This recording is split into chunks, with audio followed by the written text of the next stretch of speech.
훈족의 남러시아와 동유럽 침공으로 게르만족의 대이동이 촉발되자 서로마 제국의 세력권은 요동을 친다.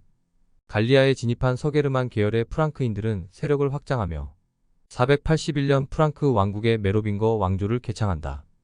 댄 브라운은 다빈치 코드에서 메로빙거 왕조가 예수 그리스도와 막달라, 마리아 사이의 혈통을 상속한 것으로 묘사해 논란을 불러일으킨 바 있다. 486년 클로비스 1세는 수아송 전투의 승리로 북부 갈리아의 마지막 지배자 시아그리우스를 물리치고 루아르강 북쪽 전역을 손에 넣는다.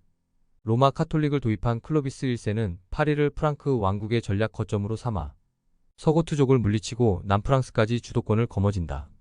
클로비스 1세가 사망하자 메로빙거 왕조는 분파로 분열되며 중앙 집권하에 실패한다. 서게르만계 프랑크인이 주류로 부상한 프랑스는 켈트계와 라틴계, 게르만계 정체성이 융합된다. 5세기 서로마 제국이 붕괴한 후 프랑크 왕국은 게르만족 간의 전쟁을 종식시키고 프랑스에서 독일에 이르는 지역을 다스린다. 프랑크 왕국은 6세기 카톨릭 교회의 후원으로 세력을 확장한다. 714년 궁제 재상 카를 마르텔은 교회령을 몰수해 나눠주는 방식으로 봉건 왕제의 기초를 다진다. 이슬람 우마이야 왕조는 711년 이베리아 반도를 점령하고 718년 동로마 제국의 수도 콘스탄티노플을 포위하기까지 한다. 동로마 제국의 레오 3세는 격정 끝에 이슬람군을 격퇴하나 이슬람 세력의 위협은 점점 확대된다. 732년 10월 기독교 세력과 이슬람 세력은 투르 푸아티의 전투에서 대규모로 격돌한다. 투르 푸아티의 전투는 역사상 처음으로 기독교 세력과 이슬람 세력이 격돌한 대규모 전쟁이다.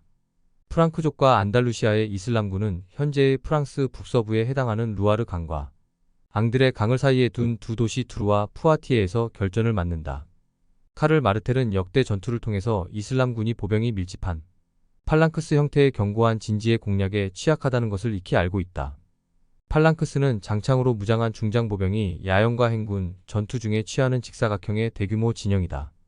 이슬람군은 안장 아래에 발을 받친 등자를 활용하여 말 위에서 활을 당길 수 있도록 한 기마병 운용 능력이 탁월하다.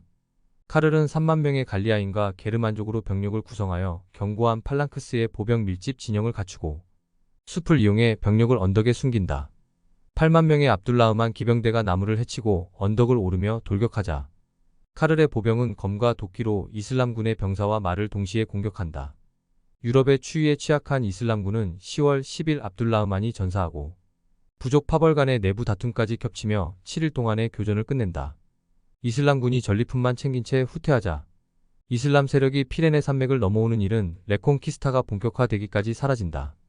기독교 세계를 이슬람 세력으로부터 구한 카를 마르텔의 차남 페팽 3세는 카롤링거 왕조를 개창한다. 페팽 3세의 아들 카를 대제 또한 서로마 제국의 영토를 통일하고 카롤링거 르네상스를 발흥시켜 신성 로마 제국의 기초를 닦는다.